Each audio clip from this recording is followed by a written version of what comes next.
स्वागत है मेरे दोस्तों। पिछले पार्ट में हमने देखा था कैसे ग्रैंड प्रिस्ट ने वेडोस को जान से मार दिया और गोकू के लाख कोशिश करने के बावजूद गोकू उसे कुछ नहीं कर पाया और ग्रैंड प्रिस्ट ने अपने सारे चालों को अंजाम दिया। अब हम आगे देखते हैं। वेडोस की मौत को देख के गोकू का रियल स्टेट हिल जाता है पूरा। उसका ऑरा में ज्वाला की तरह आग लग जाती है। वो इतना जोर से स्क्रीम करता है जैसे पूरा यूनिवर्स हिल जाता है। वो पावर अप करता है।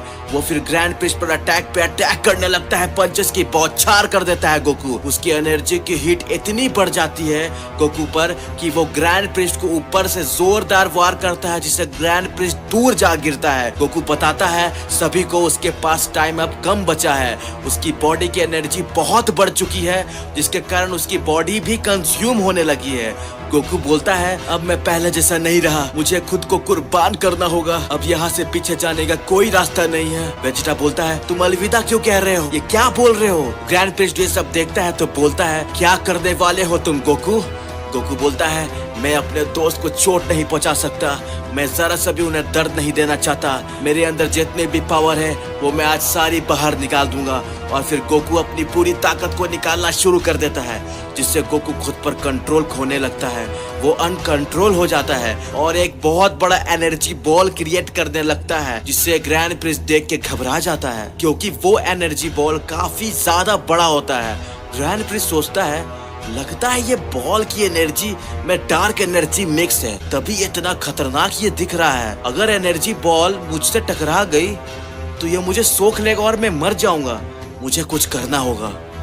वहां गोकू अपने रेज को हाई लेवल पे पहुंचा देता है।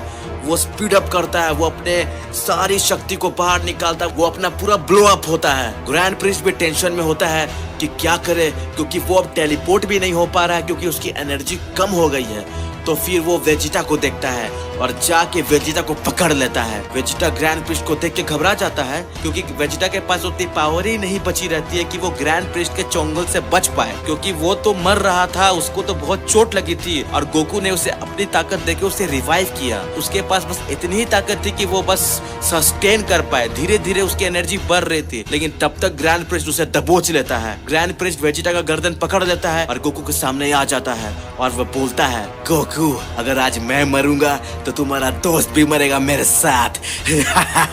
यहाँ ग्रैंड प्रिस्ट जानता था कि उसके पास कोई ऑप्शन नहीं है। अगर उसे बचना है तो उसे कुछ दिमाग लगाना होगा और ये नीच हरकत वो करता है। वेजिटा बोलता है नहीं गोकू तुम मत रुको, ऐसा मत करो। अगर मैं मर जाऊंगा तो पूरी दुनिया बच जाएगी।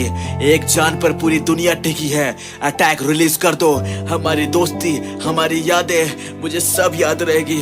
हम कैसे लड़ा करते थे। शायद किस्मत को यही मंजूर है गोकू।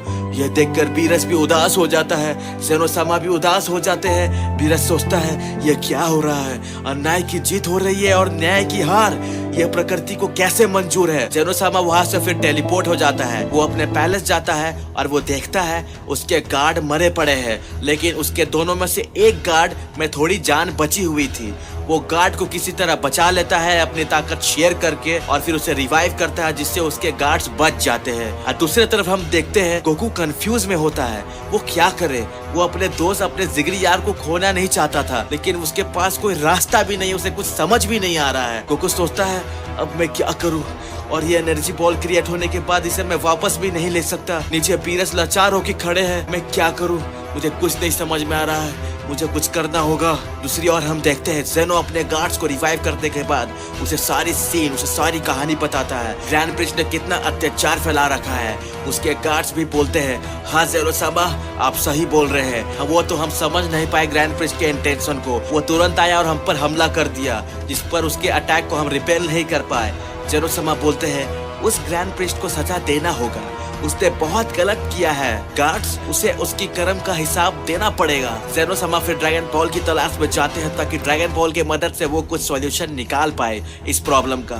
ज़ेनोसामा अपने गार्ड्स के साथ निकल जाते हैं अपने पैलेस से। वो ड्रैगन बॉल की तलाश करते हैं पर उन्हें कहीं नहीं मिलती। दूसरी तरफ हम देखते हैं कशमकश बनी रहती है। ग्रैंड प्रिस्ट बोलता है क्या हुआ गोकू, अब क्या करोगे। कितना लाचार हो चुके हो तुम सब। जब घी निकलती नहीं है ना तो मैं उंगली टेढ़ी नहीं करता, उसे पिघला देता हूँ। तुम सब क्या चीज हो मेरे आगे। तुम सबको मैं धूल में मिला दूंगा अब तुम सबका अंत आ गया है। पहले तो तुम्हारा ये दोस्त मरेगा, क्योंकि मैं तो मरूंगा नहीं। गोकू बोलता है, तुम आस्तीन के सांप हो ग्रैंड प्रिस्ट, तुमने सारी मर्यादा लांघ दी है। तुम जैसा कमीना मैंने आज तक नहीं देखा है। ग्रैंड प्रिस्ट बोलता है, चुप हो जाओ गोकू, बस बड़ी बड़ी बातें ही करो। अब सब कुछ खत्म कर दूंगा मैं, और मेरा ही राज रहेगा दाइशिकिन ग्रैंड प्रिस्ट का। दूसरी तरफ हम देखते हैं दूर कहीं फ्यूचर ट्रंक्स को अपने फादर की महसूस होती है। उसे फील हो जाता है कि उसके फादर कुछ दिक्कत में है और उन्हें मदद की जरूरत है। फ्यूचर ट्रंक्स एक्चुअली ट्रेनिंग करने के लिए नामेक प्लेनेट पे गया हुआ होता है। ज़मासु के मौत के बाद जब ज़ेनोसामा ने ब्लैक गोकू यानी ज़मासु को खत्म कर दिया था, वो प्लेनेट को इरेज कर दिया था, उसके बाद फ्यूचर ट्रंक्स को रियलाइज हो जाता है उसे अभी बहुत ट्रेनिंग करनी है, क्योंकि वो ज़मासु के सामने टिक नहीं पा रहा था। इसलिए उसे रियलाइज हुआ था कि उसे और ताकतवर बनना है और उसे महान सैयन बनना है। इसलिए वो सब कुछ छोड़ छाड़ के ट्रेनिंग पे चला गया था नामेक प्लेनेट। वहाँ वो ओल्ड सेज के मदद से मास्टर रोशी के साथ आफ्टर लाइफ में ट्रेनिंग करता है और वो ताकतवर बन के वापस आता है। एक्चुअली आफ्टर लाइफ में जाने के बाद फ्यूचर ट्रंक्स का कनेक्शन रियल वर्ल्ड से टूट जाता है। वो जब वापस आता है तो उसे फील होने लगता है। हम देखते हैं फ्यूचर ट्रंक्स बोलता है, डैड की कितनी कमजोर हो गई है। फ्यूचर ट्रंक्स फौरन टेलीपोर्ट हो जाता है और अपने फादर और मदर को खोजने लगता है। वो देखता है कोई नहीं है वहाँ पे, उसकी माँ बुल्मा भी नहीं है, सब कुछ तहस नहस पड़ा है। लगता है कि ऐसा कुछ यहाँ पे विस्फोट हुआ हो, किसी भयानक चीज ने यहाँ पे बहुत तबाही की हो। ये देख फ्यूचर ट्रंक्स घबरा जाता है और बोलने लगता है, माँ तुम कहाँ हो, फादर आप कहाँ हो। वो बोलता है, लगता है मेरे ना मौजूदगी में यहाँ बहुत बड़ा कांड हो गया है। हे भगवान, मुझे आने में तो कहीं देर नहीं हो गई। वो फौरन अपने माँ बुल्मा के लैब में जाता है और टाइम होलोग्राम मशीन के मदद से टाइम को रिवाइंड करके देखता है अतीत में क्या हुआ है एक्चुअली यहाँ पे। वो देखता है ग्रैंड प्रिस्ट ने उसकी माँ बुल्मा को जान से मार दिया और सब कुछ तबाह कर दिया। फ्यूचर ट्रंक्स ये देख के पागल हो जाता है, वो रोने लगता है। वो बोलता है, माँ तुम कहाँ हो, तुम नहीं मर सकती। मैं तो तुम्हारे लिए ही मजबूत बनने गया था, ट्रेनिंग करने गया था, और जब मैं वापस आया तो तुम मुझे छोड़ के चली गई। माँ कहाँ हो। फ्यूचर ट्रंक्स फिर खुद को संभालता है और फिर वो सोचता है उसके फादर तो नहीं दिखे टाइम होलोग्राम में, और उसे अपने फादर की महसूस हो रही होती है। वो तुरंत समझ जाता है कि उसके फादर अभी जिंदा है। इसी के साथ पार्ट 5 खत्म होता है। तो दोस्तों अब क्या होगा? क्या ग्रैंड प्रिस्ट अपने मकसद में कामयाब हो जाएगा? गोकू वेजिटा को बचा पाएगा? ग्रैंड प्रिस्ट को हरा पाएगा? अगर ये सब सवालों का जवाब जानना है तो इस चैनल को लाइक, शेयर और सब्सक्राइब करना मत भूलना, क्योंकि पार्ट 6 बहुत ही रोमांचक होने वाला है। मिलते हैं नेक्स्ट वीडियो में।